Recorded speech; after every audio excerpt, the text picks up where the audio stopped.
एकादशी, अष्टमी, पूर्णिमा, अमावस्या, पंचमी, नवरात्र, गुप्त नवरात्र, आखिर ये क्यों पढ़ते हैं? ये आते क्यों हैं? क्या महत्व है इनका? एक्चुअली में मैं ये बातें उनको बताना चाहती हूँ जो हमारे युवा हैं, जिनको ये बातें नहीं पता हैं और उसको फॉर ग्रांटेड ले लेते हैं। और मैं आज आपसे एक्चुअली में इसी पे चर्चा करने आई हूँ। राधे राधे, मैं राशि शुक्ला, एस्ट्रोलॉजर और टैरो कार्ड हीलर। आज आपसे इसी बात पे चर्चा करने आई हूँ कि आखिर ये त्यौहार, आखिर ये पर्व, आखिर ये तीज त्यौहार बने क्यों हैं, इनका महत्व क्या है, इनको हमें कैसे करना चाहिए, इनको हमें कैसे मनाना चाहिए, इन पे जप तप व्रत दान इत्यादि हमें क्यों करने चाहिए और कैसे करने चाहिए। तो मौनी अमावस्या जो है वो सभी अमावस्याओं में सबसे श्रेष्ठ अमावस्या कही जाती है। एक्चुअली में इस अमावस्या में स्नान का, दान का, तप का विशेष महत्व है। और ये सब कुछ जो हम करते हैं वो हम करते हैं अपने पूर्वजों को प्रसन्न करने के लिए, अपने जो हमारे एंसेस्टर्स जो अब नहीं रहे हैं उनको प्रसन्न करने के लिए। मौनी अमावस्या में हमें मौन क्यों रहना चाहिए, हमें चुप क्यों रहना चाहिए, मैं बताती हूँ आपको। चुप हमें इसीलिए रहना चाहिए क्योंकि इससे हमारी वाणी का ओज बनता है, इससे हमारी वाणी शुद्ध होती है, इससे हमारे शब्द रिच होते हैं, हमारी शब्दावली रिच होती है, हमारी वाणी सिद्ध होती है, हमारी वाणी सत्य होती है और हमारी वाणी संस्कारवान बनती है। ये वाणी संस्कारवान क्या होता है? वाणी का संस्कारवान होने का मतलब ये है कि जिस प्रकार से हम बात करते हैं, हम शब्दों का चयन करते हैं, हमको बहुत सोच समझ कर करना चाहिए। जब हम कम बोलते हैं ना तो बहुत सारी समस्याओं का समाधान स्वतः ही हो जाता है।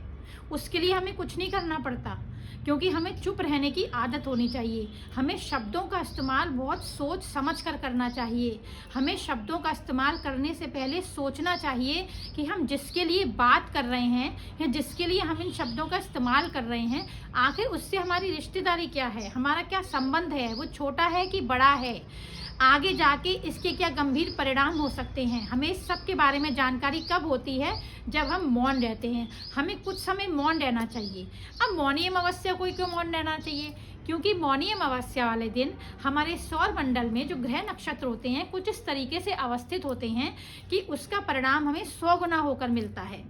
इसीलिए मौनी अमावस्या बनाई गई है। इस दिन जो साधु संत होते हैं और जो लोग संन्यास में प्रवेश कर चुके हैं, जो गंगा किनारे पर इस समय रामनगरिया बसाकर जो लोग रहते हैं, वो लोग इस दिन साधना करते हैं। इसे साइलेंस मेडिटेशन भी कहते हैं।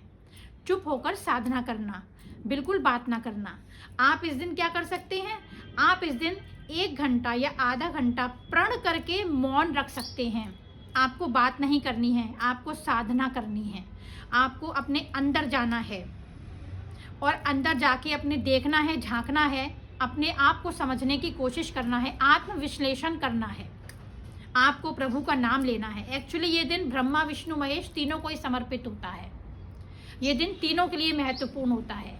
तो इस दिन आपको शांत रहना है, बोलना नहीं है।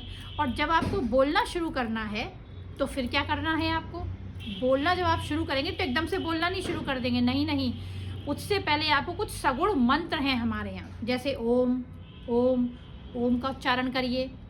आप राम राम राम का उच्चारण करिए। हरे रामा हरे कृष्णा कृष्णा हरे हरे, हरे राम राम राम हरे हरे। ये तो बहुत ही ये तो महामंत्र है, इसे आप कह सकते हैं, चैतन्य महाप्रभु ने हम लोग को दिया है।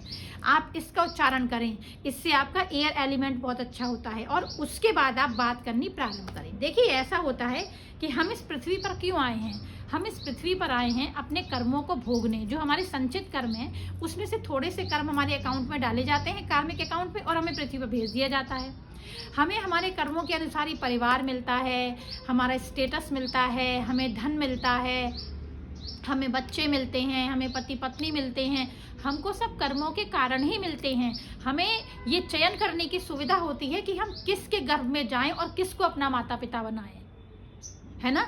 और ये जो पर्व हमारे बने हैं, ये पर्व हमारे इसलिए बने हैं ताकि हम इस दिन, हमें सुविधा दी गई है कि हम इस दिन जप तप दान इत्यादि करके अपने जो बुरे कर्म हैं, जो कार्मिक अकाउंट है, उसे थोड़ा सा हल्का कर सकें। इसका फ़ायदा हमको इस जन्म में भी मिलता है और अगले जन्म में भी मिलता है, यानी कि हमारा स्वार्थ भी सिद्ध होता है और परमार्थ भी हमारा सिद्ध होता है।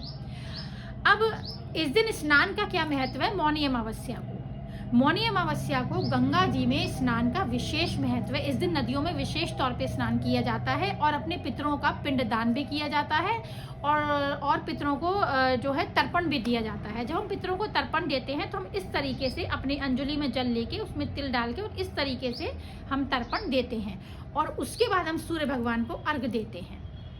इस दिन पितरों के निमित्त हम जो भी कार्य करते हैं उससे हमारे पितर बहुत बहुत बहुत ज़्यादा प्रसन्न होते हैं और हम पर अपनी कृपा बरसाते हैं, हमारा हमेशा ध्यान रखते हैं। अब आपको इस दिन अच्छा ऐसा होता है कि जैसे कहते हैं, कई लोग ये रिकमेंड करते हैं कि आप जब स्नान करें, अगर आप गंगा जी में नहीं जा सकते हैं तो आप घर में स्नान कर लें, आप नहाने के पानी में थोड़ा सा गंगा जल डाल लें और उससे नहा लें। मैं ऐसा रिकमेंड नहीं करती, ना मैं ऐसा करती हूँ, क्योंकि अल्टीमेटली वो पानी जाता तो नाली में ही है। और गंगा जी सिर्फ नदी नहीं है, गंगा जी हमारा जीवन है, गंगा जी हिंदुस्तान की लाइफ लाइन है, हमारे लिए बहुत महत्वपूर्ण है गंगा जी। तो हमको जो है उनको नाली में थोड़ी ना भेजना है, नहीं, या तो आप उसे अपने ऊपर छिड़क लें या आप नहाते समय एक स्नान मंत्र भी है और एक गंगा जी के लिए भी एक लोक भाषा में, जैसे कि मेरी ददिया सास अक्सर गाया करती थी, गंगा तरन तारणी गंगा बैकुंठ की नसैनी गंगा भजमन राम। तो हम लोग फरकाबाद साइड के हैं, तो वो मैंने सीखा और मैं स्नान करते समय रोज ही डेली ही गंगा जी को याद करती हूँ। कहते हैं कि गंगा जी को अगर 100 योजन से भी पुकारा जाए और पुकार कर स्नान किया जाए तो वही फल मिलता है जो गंगा जी में स्नान करने से मिलता है। तो आपकी लोक भाषा में जो स्नान करते समय गंगा जी के लिए आपके घर परिवार में कुल खानदान में जो यूज़ किया जाता हो आप वो यूज़ कीजिए। कुछ भी नहीं यूज़ किया जाता तो आप हर हर गंगे करके भी स्नान कर सकते हैं, आपको उतना ही पुण्य फल मिलेगा। अब हमें इस दिन दान क्या करना चाहिए? देखिए, मौनी अमावस्या पे जो भी दान होगा वो पूर्वजों के निमित्त ही होगा और मैं अक्सर खाद्य सामग्री को ही रिकमेंड करती हूँ कि आप खाद्य सामग्री का डोनेशन करें, खाद्य सामग्री दें। जो नीडी पीपल हैं, स्पेशली जो आपके हाउस हेल्प हैं, जो घर में आपके यहाँ आते हैं, आप उनको दे सकते हैं, इससे आपके शनि भी मजबूत होते हैं। आप खाने का दान कर सकते हैं, आप भोजन का, फूड ग्रेन्स का आप दान कर सकते हैं। आटा हो गया, चावल हो गया, चीनी हो गया, तेल हो गया, चाय पत्ती हो गई, नमक हो गया, घी हो गया, तेल हो गया, जो भी आपकी श्रद्धा है, जो आप व्यवस्था बना सकते हैं वैसा दान कीजिए, लेकिन ज़रूर कीजिए। मैंने बहुत सारे लोगों को ये कहते हुए सुना है, पुराने लोगों की भी मैं बात कर रही हूँ आपसे, ये मेरा अपना एक्सपीरियंस है कि हमारे यहाँ कुछ नहीं होता, हम कुछ नहीं करते, हम कोई दान पुण्य नहीं करते। नहीं भैया, करिए, कीजिए। ये आपके कार्मिक अकाउंट को कम करता है। जो कर्म का बोझ हम अपने कंधों पर लेके जाएंगे ना ऊपर, उस बोझ को ये कम करता है। इसको हमें ज़रूर करना चाहिए। हमको जो भी तिथि आए उस तिथि को हमें मनाना चाहिए, अपने बच्चों को भी कहना चाहिए। और जो स्पेशली युवा हैं, जो लॉजिक ढूंढते हैं ना, ये हमारे यहाँ हिंदुस्तान में बड़ी प्रथा है कि 20 साल का युवा होता है वो वामपंथी हो जाता है। मैं ये नहीं मानता, मैं वो नहीं मानता, मैं ये नहीं करता, मैं वो नहीं करता। 10 साल बाद वही सब कुछ कर रहा होता है। तो इस मानसिकता को छोड़िए। जब कुछ हो जाए तब करने से फ़ायदा है कि हो ही ना। दुख में सुमिरन सब करें, सुख में करे ना कोई, और जो सुख में सुमिरन करे तो दुख काहे को होए। इस पंक्ति को जरा ध्यान रखिए, इस पंक्ति का स्मरण करते रहा करिए और कुछ ना कुछ करते रहा करिए।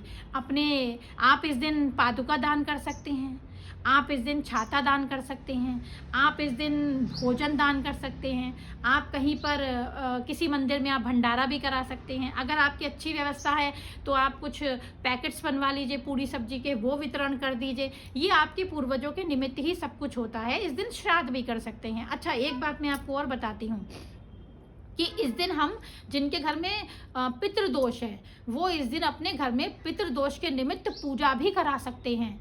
उसका उतना ही फल मिलेगा जितना इसकी पूजा करने का एक विशेष मंदिर में मिलता है। त्र्यंबकेश्वर में कहते हैं कि पितृ पूजा कराने से पितृदोष खत्म होता है।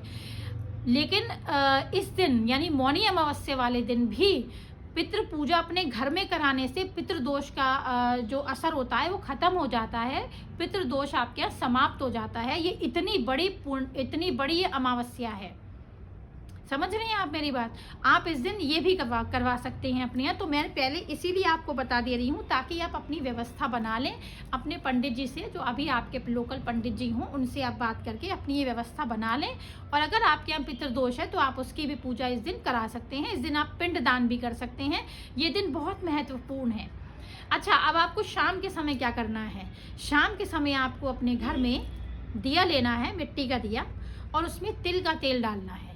अगर आपके पास तिल का तेल अवेलेबल नहीं है तो आप सरसों का तेल डालिए और उसमें कुछ तिल डाल दीजिए, वरना आप तिल का तेल डालिए और उसमें 4 बत्ती लगाइए।